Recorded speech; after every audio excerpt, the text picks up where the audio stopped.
Ada yang ditinggal suaminya karena anaknya ABK, Dicerai? dicerai. Kemudian ada Dicerai yang suaminya gara-gara anaknya ABK. ya tidak diterima orang mertua. Ada yang mertuanya nggak mau sama cucu seperti itu. Ada yang diasingkan. Orang tua seperti itu berat ya. Yo anak ya keluarga semuanya. Banyak hal. Agama Republik Indonesia ikhlas beramal jadi semboyan, layani umat, membangun bangsa, berkhidmat untuk umat dalam keberagaman, bersatu padu, bergerak dan berkarya, wujudkan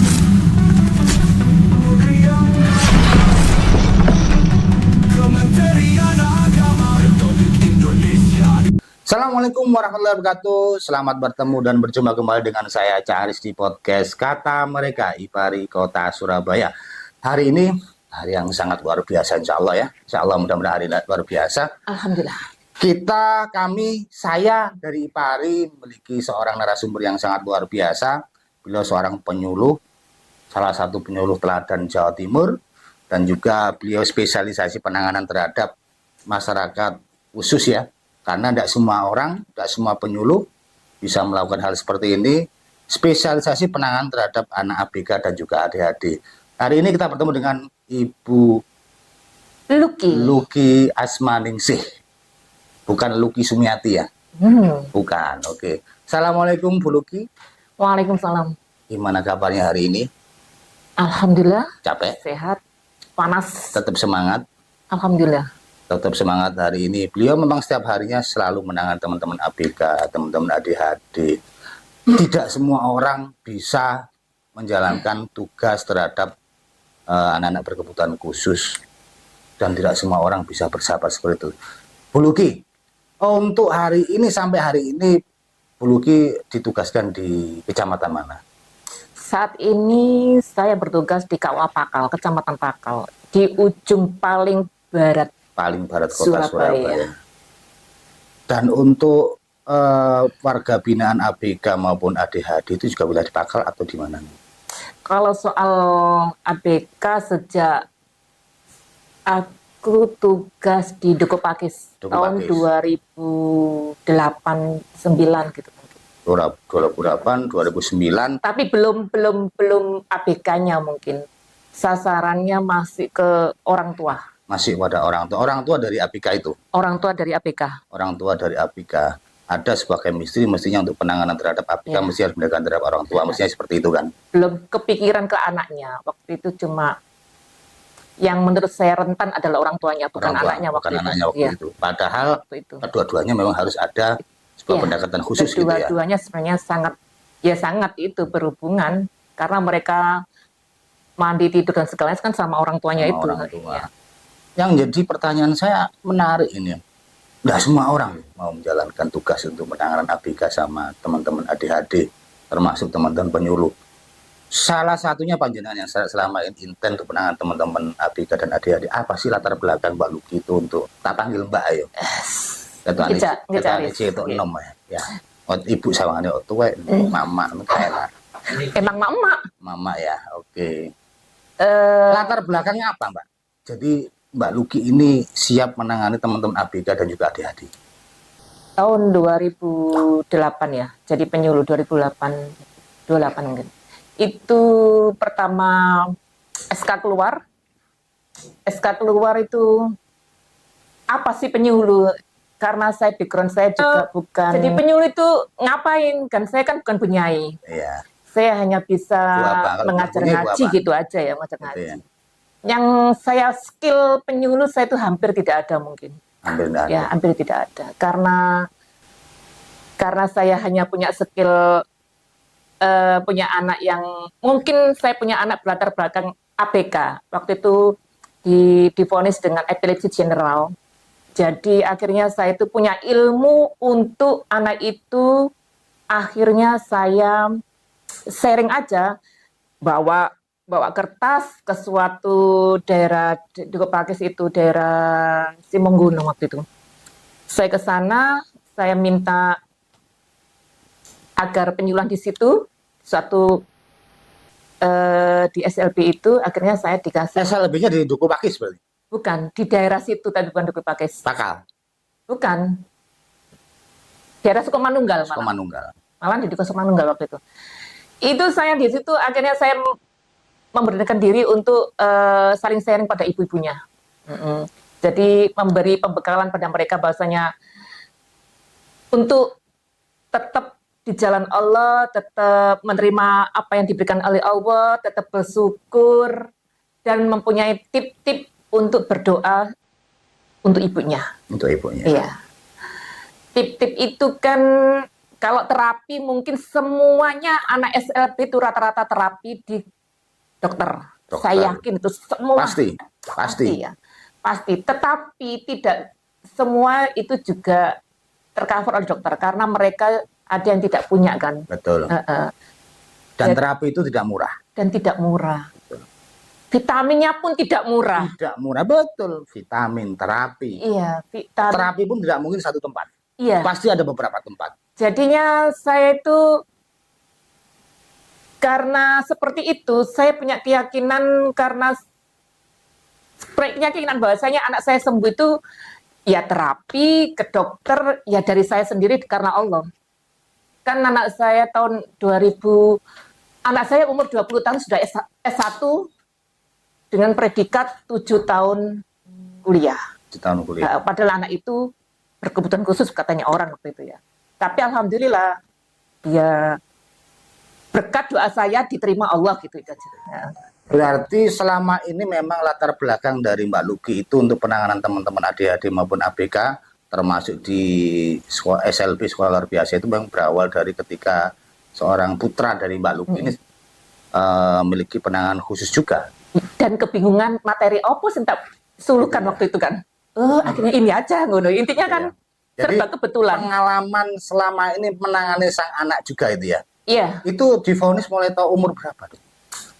Waktu itu lahirnya normal. Normal. 1,5 tahun normal, habis ulang tahun mungkin, habis itu kejang, sangat lama. Kejangnya itu sangat lama. Kalau orang Jawa ada step. Iya. Kayak di luar batas ya. Sampai setengah jam itu kejangnya. Sampai di apa namanya? Di itu sama dokter, perasaan saya sudah gak itu. Ternyata habis sadar itu sudah sembuh, ngomong pun nggak bisa, seringnya marah. Jadi ngomong sampai umur 3 tahun itu nggak bisa, seringnya marah. Tapi dengan seperti itu, saya yakin dengan doa dan cara saya, akhirnya gini tipnya. Umur berapa tadi? Mulai umur? 1,5 tahun. 1,5 tahun sampai berjalan sekian waktu sampai akhirnya dinyatakan sembuh itu umur 15 tahun sekian terakhir. Akhirnya 0. Indikasi dinyatakan sembuh itu dari dokter seperti apa? Dan apa namanya? Sekian terakhir itu pertama. Nomor 2 untuk perubahan perkembangan yang menjadi pembeda antara sebelum dan sekian terakhir apa? Setelah sekian pertama epilepsi general habis itu ya. Kemudian kan diterapi setiap minggu. Kita ke dokter ya, setiap minggu, bukan tiap bulan mungkin, setiap minggu ke dokter. Ke dokter ahli saraf ya, ke saraf, kemudian terapi ngomong, terapi bicara, terapi perilaku. Iya, itu semuanya. Kemudian, tapi di rumah kita nggak diam toh. Iya. Ada huruf, ini apa? Dia tuh ngomong tapi tidak melihat kan. Tidak fokus. Melihat satu sana, melihat satu sana, tapi dia tuh lihat, mbak ngomong gitu, mbak ngomong. Itu kan berulang-ulang. Iya. Dan dia itu zaman segitu kan ayahnya sudah ada laptop ya waktu itu. Di laptop itu ada baby bola. Baby bola itu setiap hari, bahasa Inggris setiap hari, huruf apapun dia lihat. Antara 5, 7, 8 gitu umek lagi. Anak itu lagi lihat dekat umek lagi. Tapi dengan umek gerak yang seperti itu tetap saya ucapkan hal-hal yang bagus terus. Maksudnya itu tadi apa? Huruf apa? Gitu ngomong. Dia tuh yang ngomong. Jadi umur 3,7 itu waktu jalan di Banyu Urip tuh ada tulisan Banyu Urip. Sudah langsung digandeng huruf itu. langsung baca banyu urip itu kan sulit ya. Ya. Kata-kata banyu urip itu sulit. Habis itu umur 5 tahun dia sudah Iqra 6, sudah Quran. Jadi cepat berarti Mas. Cepat. Betul cepat. Karena kadang begini, anak jangankan posisi seperti epilepsi ya. Iya. Epilepsi apa namanya? Epilepsi general. Epilepsi general. Anak yang kondisi speech delay ataupun yang lainnya untuk segera mungkin bisa mengikuti kosakata tertentu kadang sulit. Oh, sulit. Betul. Itu tidak akan pernah lepas dia berhasil dari sakitnya itu. Karena saya tahu sendiri seperti apa ya. Itu peran aktif orang tua itu tidak akan pernah lepas. Anak itu Intinya pada orang tua itu harus cerdas. betul. Seorang ibu cerdas dan apa ya? Ya doa itu tadi, cerdas dan doa itu pastinya. Karena apa ya? Setiap hari kita dimarahi. Dia itu marah kan? Iya. Ini enggak itu marah. Kita ngomong 10 kali dengan satu kosakata itu. Kalau saya ajak ngajar ngaji, tapi dia ngaji pun dia nggak mau ke anak-anak kan? Ya kita yang ngajar sendiri. Betul. Walaupun dia saya belikan seragamnya apapun, dia nggak sama anak-anak, tapi ngajinya sama aku. Tapi tak ajari bersosialisasi sejak kecil seperti itu. Tapi ya orang kan orang punya anak ADHD, ABK itu rata-rata orang kan merendahkan kita. Betul. Seolah-olah itu adalah produk yang gagal. Jangankan Kita. orang lain, bisa jadi terkadang saudara kita pun menganggap, mohon maaf, mereka tidak tahu Iya. ADHD itu apa, ABK tidak tahu, taunya mohon maaf, kata-kata bahasa istilah idiot. Iya. Itu yang Padahal paling- tidak semuanya. Tidak semua. Memang ada nggak idiot sendiri, itu sendiri. Ada Tapi semuanya pembedaan. kalau ditangani saya rasa membanggakan kok. Sangat banget. Membanggakan. Walaupun memang sebatas itu, memang kemampuannya anak ADHD itu anak satu, itu kan beda. Beda-beda. Cara pengajaran memang beda-beda. Di SLB itu kalau pagi saya itu kan kalau pagi sebelum pengajaran di Pakal itu ada TPQ-nya. Salah satu SLB di Surabaya yang ada TPQ-nya adalah di Pakal.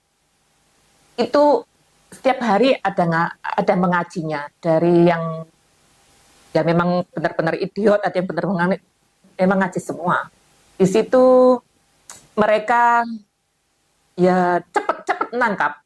Cepet. Kalau kita memang sabar, yang nggak bersuara pun ikut bersuara. Karena mereka bahagia gitu loh, bersama teman-temannya. Dan mereka hafal, doa apapun hafal. Setiap hari dibaca.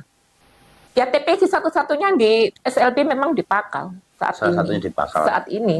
Sebelum jauh kemana-mana ya, kadang makanya seringkali ada vonis dari orang. Kalau ada orang ABK, ADHD atau sejenisnya dan sebagainya, kan banyak orang kan, mohon maaf, teman-teman nggak ngerti tuh, apa sih ADHD, apa sih ABK, ngerti ini gua arek sih nggak beres, idiot, atau apa bahasa yang lainnya itu semacam itulah. Kalau menurut Mbak Luki, ADHD, ABK itu bedanya apa? Dan penanganannya seperti apa? Nah, selama ini Mbak Luki jalani ini. ADHD, ABK itu pada dasarnya sama ya, bukan penyakit genetik. Bukan. Satu.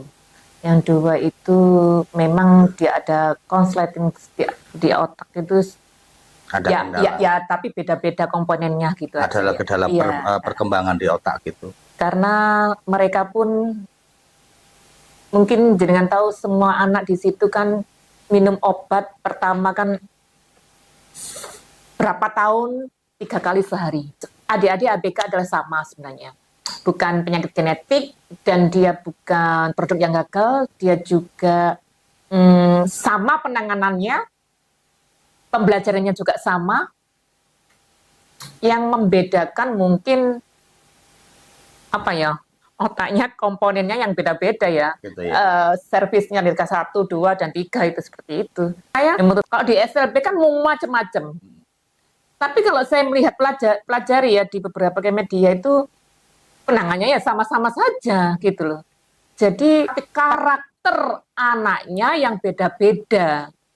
Karakternya anak ini kan suka marah, karakternya anak ini bulat, karakter anak ini lari terus. Karakter anak ini suka marah, plak juga banyak. Karakternya mereka beda-beda memang. Tetapi yang bikin orang kadang ABK, ADHD itu dijadikan satu dengan disabilitas. Ya. Contohnya, Mestinya berbeda. mestinya tetap berbeda. Disabilitas itu kita tuh kasihan sama yang itu, bukan kasih apa ya, yang disabilitas ditambah ADHD. Itu yang Kasihan. menurut saya tuh ya beban orang tua yang sangat. Tapi memang ABK, ADHD, ya kembali lagi kecerdasan orang tua. Artinya Iya. kecerdasan orang tua itu kemauan penuh untuk melakukan perubahan terhadap anaknya. Itu kembali kuncinya pada orang tua toh. Terutama. Iya. Sehingga Mbak Luki saat itu pendekatannya kepada orang tua awal. Iya, pertama orang tua saya. Orang tua itu harus bersyukur, cerdas, bersyukur dulu deh. Intinya bersyukur dulu, bersyukur, cerdas, kemudian bersabar. Hanya itu aja sebenarnya. Iya. Sekian tahun, latar belakang berawal dari anak sendiri, usia 15 tahun alhamdulillah sembuh, dinyatakan sembuh, bahkan sekarang sudah kuliah, mau mantu bisa. Belum. Belum. Oh, belum. Masih usia sekarang berapa? Terus anu gini, 21 Mbak Luki. sekarang. Setelah dengan orang tua tersebut, Mbak Luki mulai masuk semakin mencebur, semakin menyelam penanganan terhadap anak-anak di SLB. Apa yang dibawa Mbak Luki dalam penyuluhan terhadap mereka? Metodenya bagaimana? Carane yo opo, sing disampaikan opo, kan kayak gitu. Kan panjenengan kan bagaimanapun adalah penyuluh agama Islam. Sehingga mereka bisa mengerti apa dan bagaimana. Gimana, Mbak? Untuk orang tua, Untuk anaknya. setelah kita masuk di orang tua, kita masuk ke anak, sebenarnya anak itu penanganannya beda-beda. Satu anak satu, beda-beda. Karena saya melihat kalau SLB kan agamanya cuma pelajarannya 1 minggu 2 tahun. 1 minggu 2 tahun. 1 minggu 2 kali. 1 minggu 2 1 tahun. minggu 2 kali. Gak iso bayangna 1 minggu 2 tahun hitungannya sopo man. Nah, padahal anak-anak ADHD itu kan pelajaran kan setiap harus mengulang. Ya. Mereka Sama, tuh materi yang mengulang, sama. mengulang terus itu kan. Jadi gimana kalau setiap hari kita mengadakan seperti TPQ gitu aja, kita ngaji. Ngaji. Akhirnya itu ngaji. Ngajinya pun ya anak satu dengan satu ya beda-beda. Beda-beda. Tapi seneng sih. Seneng. Ngajar anak yang biasa sama anak seperti itu jujur dalam hati yang paling dalam, saya suka dengan anak seperti itu. Satu, untuk kita sendiri, untuk apa ya, berkaca pada diri kita, ya, rasa bersyukur itu nggak ada batasnya. Pelajaran bersyukur di situ tuh banyak. Dan mereka juga apa ya, saling mengasihi. Anak-anak seperti itu saling mengasihi, tidak bertumpeng tidak, saling mengasihi. Yang satu nggak bisa apa, yang satu bisa apa. Ya anak yang nggak satu, kadang diajak omong satu nggak bisa omong, nggak jelas gitu loh. Tapi seneng walaupun tangan digigit itu seneng aja, bahagia gitu, nggak bisa diungkap mas. Dan mereka ada metode yang kemarin saya angkat adalah metode animasi, yaitu saya membuat doa tidur itu sama animasi, ayat-ayat pendek dengan animasi. Mereka menikmati gambarnya dan mereka menghafalkan gambar-gambarnya. Itu yang mereka bisa fokus. Yang menjadi mereka tertarik apa? Ya ada musiknya, mungkin ada musik, ada cahaya. Karena anak-anak ABK itu kalau ada cahaya itu dia apa ya, seolah-olah mau diraih gitu. Gitu ya. Bukan warna. Warna ya, tapi cahaya kan itu ya. Cahaya yang pertama mungkin. Pertama cahaya ya. Iya, pertama cahaya itu. Dan bukan itu saja, sebenarnya saya juga kayak laminating itu, gambar alif kita laminating. Ya, kalau malam-malam nganggur itu ngeprint, besok dilaminating. Ini apa, itu seneng anak-anak seperti itu. Dipinjem, dibawa nganu-nganu seperti itu. Yang menjadi pembeda ketika Mbak Luki melakukan penyuluhan dengan menggunakan metode animasi ataupun tanpa menggunakan animasi, yang menjadi pembeda apa? Stimulasi terhadap mereka seperti apa? Terus dampak yang menjadi pembeda apa? Bedanya lebih konsentrasi mereka, Lebih pasti. konsentrasi.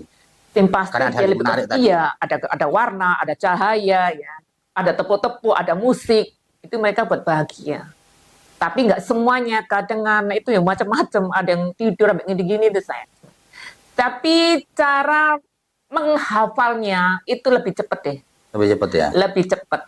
Karena faktor Cepat tertarik. ya, cepatnya mereka tidak seperti anak-anak normal sih pasti. Cepatnya mereka ya 2 bulan gitu, cepat itu termasuk cepat. Iya. Cepat itu luar Bisa biasa. menghafal berapa? Bisa menghafal sampai berapa doa-doa Oh, atau doa-doa apa? mereka apa semua insya Allah. Hafal semua ya. Iya, insya Allah. Setiap Rukun hari iman, kita- rukun Islam gitu. Oh iya, ada nyanyiannya semua kan? Semua dinyanyikan Iya, gitu ada ya. nyanyian dia. Kemarin hari Kartini pun mereka nyanyi hari Kartini pun hafal. Hafal ya. Hafal mereka. Ada videonya kan itu ada. Pertanyaan begini lagi. Dampak dari mereka bisa hafal, dampak mereka bisa tertarik dengan metode penyulan melalui animasi gitu ya. Dampak tersebut apakah menjadi salah satu faktor sehingga mereka bisa dengan istilahnya grade-nya berubah? Istilahnya level standar ABK atau adik-adiknya semakin menurun atau seperti apa? Adakah itu pengaruh? Stimulasi Stimulasi. untuk pelajaran seperti itu sebenarnya perbedaan ya pasti ada. Orang tua tahu, oh Yang tahu persis memang orang tua. Orang tua, oh udah bisa begini, belum sudah bisa gitu. Itu stimulasi memang harus setiap hari dilakukan. Karena mereka ya apa ya? Ya harus disimulasi setiap hari. Dan tujuan saya sebenarnya simple dan saya tidak punya target dan tujuan yang gimana gitu enggak. Tujuan saya hanya mengenalkan mereka Tuhan. Tuhan. Iya. Mereka tidur, doa, ada Tuhan. Dia makan, tidur, ada Tuhan. Di mana-mana ada Tuhan. Dan dia akhirnya juga bersyukur. Walaupun dengan seperti itu dia bersyukur mengenal Tuhan gitu aja. Padahal mereka di agama tidak wajib untuk beribadah. Tetapi saya yang mengenalkan mereka pada Tuhannya.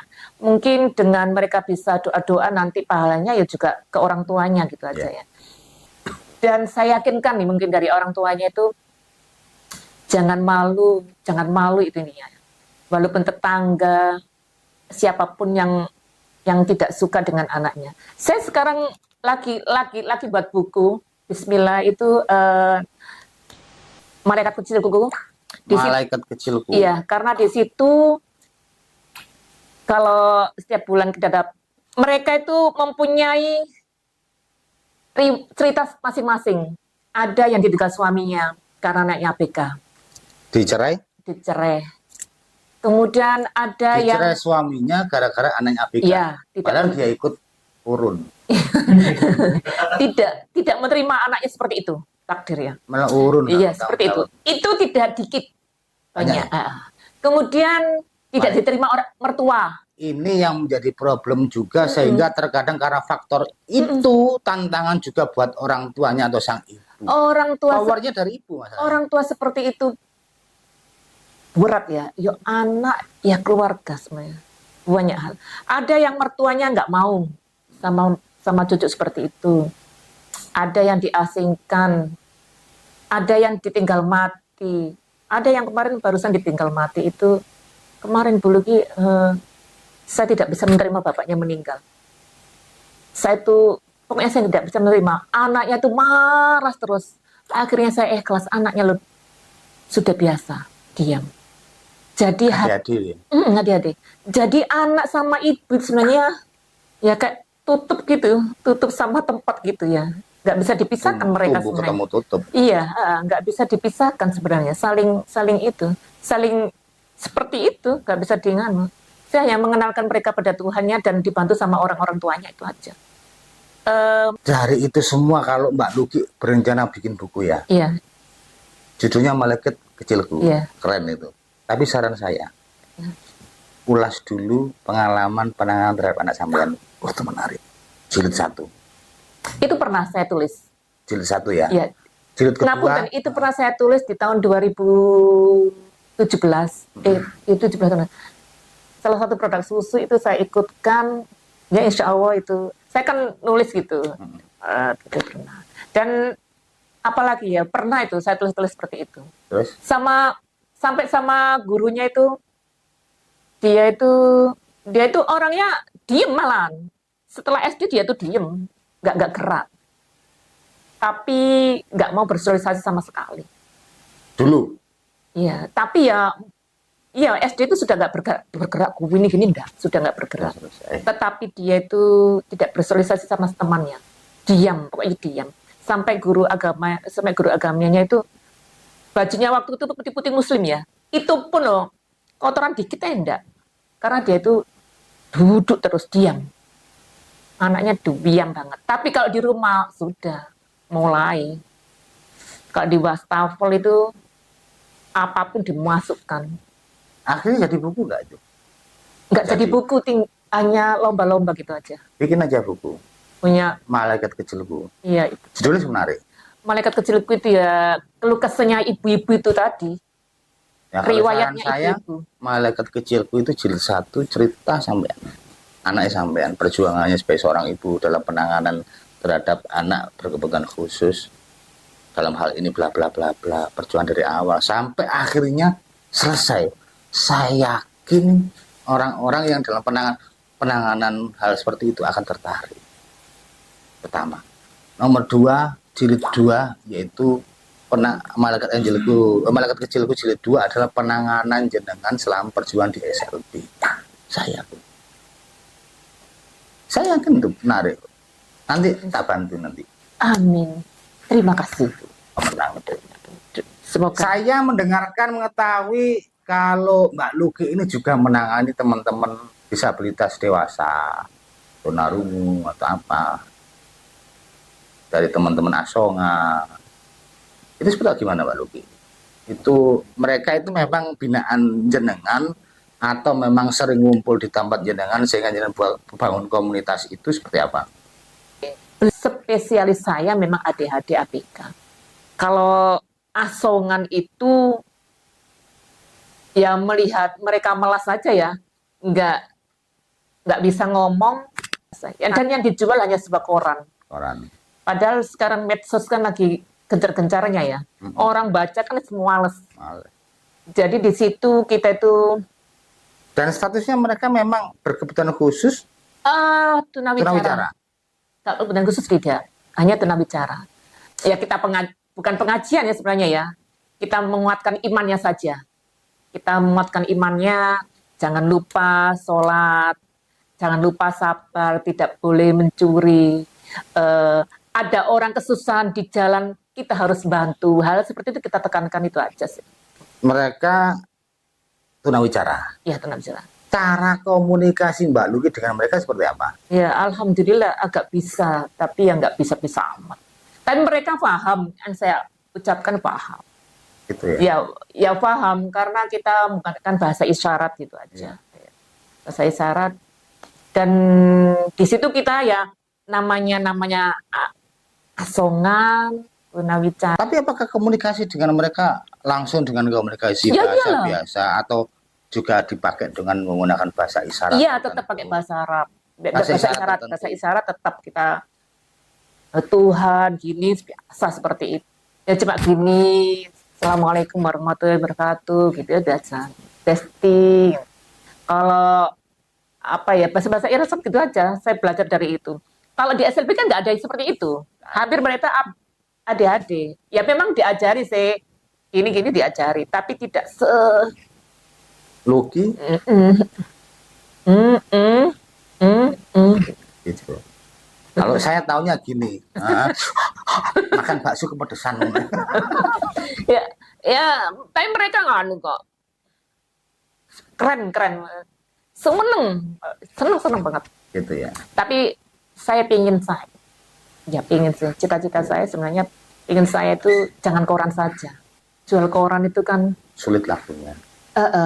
Di sini pun ada kok di daerah Smolos itu dia Supoltas atau Polisi Cepek ya. Itu kayaknya dia itu tunawicara gitu loh. Makanya kata banyak sebagian dari teman-teman yang tahu betul dia tunawicara biasanya ngasih gitu. Bahkan tidak banyak orang tahu sih. Kalau orang biasa lewat situ. kalau kita berteman dengan seperti ini, insya Allah rasa syukur kita banyak.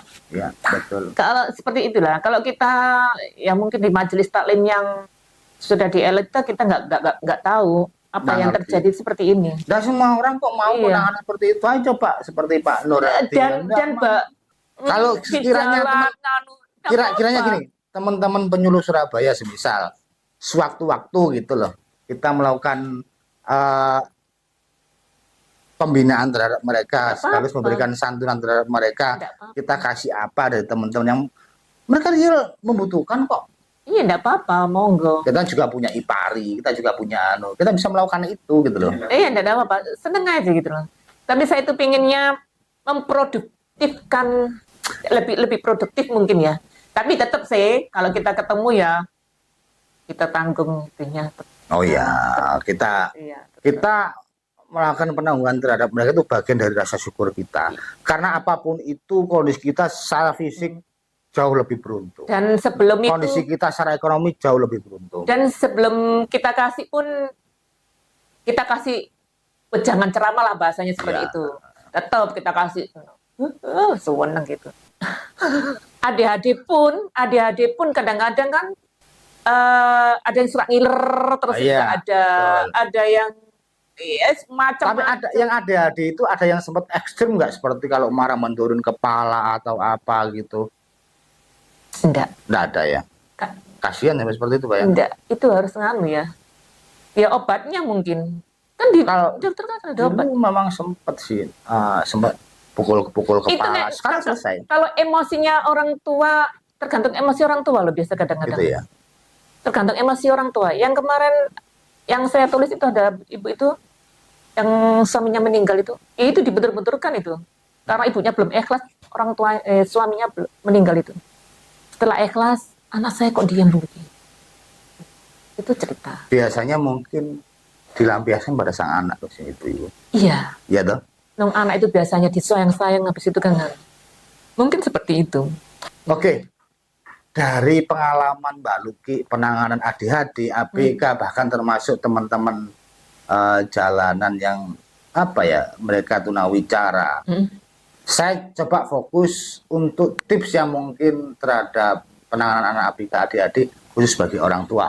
Karena apa? Keberhasilan anak itu berubah, keberhasilan anak itu sembuh, tergantung semangat dan kemauan dari orang tua. Tips dari Mbak Luki apa? Nomor 2, bagi teman-teman penyuluh untuk menangani hal seperti itu, penyuluhan terhadap mereka itu seperti apa? Tipnya itu mungkin tip pertama adalah dari dokter. Dokter sebelum itu kan mesti kita panik ke dokter dulu lah. Ya, karena memang ada spesialisasi tersendiri, Iya, mereka kita lebih panik ahli. ke dokter. Nah, bidangnya memang seperti itu. Kalau Tuhan pasti, tapi Iya. dokter pertama ya. Dokter ke dokter itu ya. Apa yang kita sarankan dari dokter itu kita lakukan, jangan sampai tidak dilakukan.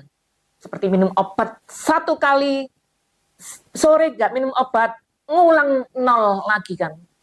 Ya. Seperti itu ya, terapi obat, terapi fisik ya, terapi fisik. Kemudian yang terakhir itu terapi untuk ibunya. Ya belajar sabar. Sabar. Saya yakin Allah mendengar saya. Saya kalau setiap Jumat saya itu ke Ampel. Ampel bawa air minum, tapi bukan ori yang botol ori itu. Mineral. Ya mineral ya yang ori itu. Di Ampel itu saya doa dari ngaji Yasin Ar-Rahman Waqi'ah Nuh, doa Nuh saya baca ya, Kanjul Aras itu saya baca, doa-doa itu saya baca, kemudian selesai kembali ke Habib sebelah sana, Habib Botol Putih. Botol putih. Habib Botol Putih itu air mineral saya tak bawa ke Botol Putih. Saya ngaji Yasin Waqi'ah Ar-Rahman, apa lagi ya? Surat itu saya bacakan, Julu'at saya baca semuanya. Tak bawa pulang. 1 minggu ini saya masukkan ke susu anak saya. Susu anak saya walaupun sing ABK dan tidak ABK saya kasih semua. Saya kasih semua itu sampai sekarang. Sampai sekarang pun anak saya sudah S1 semua. Insya Allah kan saya, insya Allah saya istiqomah di Ampel, insya Allah saya istiqomah di Boto Putih. Selalu tak kasih. Sebelum saya kasih pun dari hari Jumat itu tak taruh di langit-langit di atas, tapi tak kasih tisu. Saya berharap tidak ada kuman ya, debu yang masuk. Jadi steril. Air ini steril ya. Saya berharap malam hari itu ada malaikat yang menghampiri air minum saya. Itu aja sebenarnya. Tak taruh situ, kemudian pagi tak taruh. Nggak langsung tak habiskan, enggak. Besok pagi kan hari Minggu itu tetap taruh situ. Setiap hari tak taruh situ. Dikit, seperti itu. Setiap hari. Untuk Jumat habis, saya ke Ampel lagi, ke Boto Putih lagi. Malamnya, tahajud pun tak doain. Jadi, tapi doa saya itu di situ semua. Ngapunten ya, yang tidak mempercayai nggak apa-apa. Itu memang kenyataannya seperti itu saya. Nilai-nilai spiritual Iya, itu harus dijaga. saya nggak tahu ini. Pokoknya doa yang ngumpul di situ semua. Dan anak saya sampai sekarang, jangan sampai kamar itu dikunci. Kalau tidur, kamar jangan dikunci. Nanti setiap malam, mama selalu berdoa untukmu. Jadi setiap hari, anak saya habis ngaji seperti itu, mesti tak, ubun-ubunnya itu tak, itu setiap hari. Jadi anak saya walaupun sudah perjaka ya, dua-duanya S1 sekarang, alhamdulillah sudah. Pak Nur pun sama. Alhamdulillah. Kalau malam kamar istri nggak boleh tutup, protes dia. Jadi yang saya lakukan itu nggak ada yang, itu yang saya terapkan pada ibu-ibu yang punya anak ABK itu semuanya. Itu ya. Timnya sebenarnya. Itu yang sama pada ibu-ibu Iya. dari teman-teman ABK itu. Ya mungkin jurinya waktu itu menangis gara-gara itu. Kan saya juga, ya. Saya tidak hanya melakukan penyuluhan pada anak ABK dan adik-adik, tapi saya yang melakukan sendiri, Iya. merasakan sendiri, berpengalaman sendiri, itu yang tak lakoni. Dan Kan kayak gitu. tapi doa seorang ibu sangat luar biasa. Spirit untuk kita bagaimana minta pada Tuhan kita Allah Subhanahu Wa Taala, ini tidak akan pernah lepas kok. Kita mau bersandar pada siapa sih? Masa sama makhluknya? Sama Allah pasti. Kita mohon sama Allah, minta sama Allah. Nomor 2, semangat orang tua, terutama ibu. Ibu ini nggak boleh hanya, maka ada istilah bagaimana kita merawat anak dengan baik. Al-ummu madrasah. Iya, madrasah ulah. Ibu adalah madrasah pertama dan paling utama terhadap anak-anak. Bagaimana sebuah mengembangkan seorang anak dengan yang baik, baik itu sampai menjadi soleh ataupun soleh, itu kembali pada ibu. Nah, pondasinya di situ. Kalau ibu sudah nggak peduli bagaimana anaknya, itu kembali seperti itu. Kira-kira seperti itu, Mbak Luki ya. Antum percaya gak percaya kita lakukan, alhamdulillah Allah. Iya, menjawab baik. semuanya, alhamdulillah. Itu tuh. Iya. Kalau untuk closing statement dari Mbak Luki selama penanganan ini, khusus untuk para ibu-ibu yang sedang mengalami kondisi menangani anak adik-adik ABK, dan juga pesan untuk teman-teman penyuluh agama Islam di Kementerian Agama Kota Surabaya tentang penyuluhan seperti terhadap anak-anak seperti apa? Kira-kira pesan buat mereka. Buat mama-mama yang punya anak adik-adik, sebenarnya ya buat mama-mama, ibu-ibu yang punya anak adik-adik itu harus bersyukur aja. Rasa bersyukur itu harus ada di anak itu. Bersyukur, bangga, dan sabar pada anak kita, di situ ada. Bersyukur, bangga, dan sabar itu sudah di luar batas, insya Allah itu. Ya harus doa yang keras dan yakin doa jenengan pasti diterima.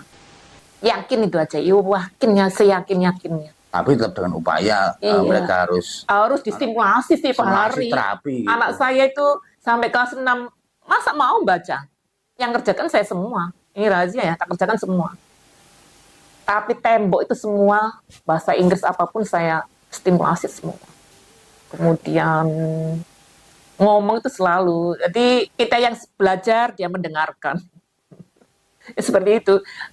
Di SD itu saya pinter pelajaran SD-nya dia. Jadi saya yang hafal. Kalau pesan untuk teman-teman penyuluh, Teman-teman seumpama mereka juga ingin bergelut dalam enggak aja. penanganan Teman-teman penyuluh sebenarnya saya butuh partner sebenarnya ya. Butuh partner. Kata partner saya banyak ini, insya Allah pikiran tenaga jenengan saya harapkan, karena saya juga pikiran saya mungkin terbatas. Jenengan kan banyak yang luar biasa ilmunya mungkin dari saya tuh. Mungkin bisa ngasih pemasukan di luar biasa. Dan target saya tahun ini ke SLP. Di Surabaya 31 kecamatan, SLP yang ada di sekolahnya itu ada 21 di Surabaya. Insya Allah 21, insya Allah saya akan berkeliling untuk parenting. Iya, saya sudah, enggak, saya itu semua. 21 tempat dari 31 kecamatan. Iya. Coba itu buat sendiri, komunitas khusus penanganan itu di antar teman-teman siap untuk gabung nanti, semisal wilayah timur. Ada di wilayah timur enggak kira-kira tempatnya? Ya ada kok, catatan Mas. Ada. Di wilayah timur, semisal wilayah timur, kecamatan wilayah timur ada berapa yang sekiranya mau bergabung untuk menangani itu, siapa, berapa orang, 3 orang, 2 orang. Itu lebih menarik, Iya, di mapping seperti itu. Itu target saya yaitu sama buku. Target saya itu sama buku insya Allah tahun ini. Ya, semoga aja nanti teman-teman bisa bantu saya. Itu aja Gitu ya, sebenarnya. biasanya. Iya. Dan ini mudah-mudahan tetap sampai berjalan terus, meskipun sendiri atau ada temannya, ataupun enjoy, enak-enak sama jalan aja adik-adik itu. gitu ya. Apa ya, ngundang-ngundang lucu. Gitu ya. Seneng Oke. aja. Baik, itu adalah pemaparan dari Mbak Luki yang sangat luar biasa perjuangannya.